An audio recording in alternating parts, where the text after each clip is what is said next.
আজকে আমি রিভিউ করবো রেড রোজ বইটি। আর যাতে তোমরা বোর না হও তাই আমি কিছু র্যান্ডম ক্লিপ দিব, কারণ আমার কাছে এই বইটি নেই আর আমি কেনার প্রয়োজন বোধ করিনি। কেন হয়নি আসো বলছি। অনলাইনে এই বইটির দাম হচ্ছে 290 টাকা বুক ফাইলের মধ্যে। তো আমি তাও শিওর হওয়ার জন্য আমি দেখেছি যে অনলাইনে যেটা পড়েছি আর বই যেটা লিখেছে সেম লেখিকা কিনা।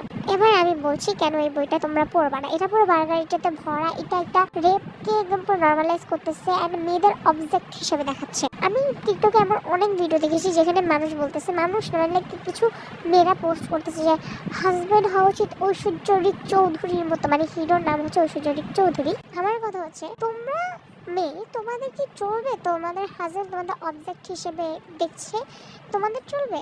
তোমাদের চলবে যে তোমার হাজবেন্ড একদম নিজের চাহিদা মেটানোর জন্য তোমাদের রাখছে, এটা তোমাদের চলবে? এই বইগুলো আর কিচ্ছু না, শুধু মানুষের মন মানসিকতা নষ্ট করছে, আর কিচ্ছু না।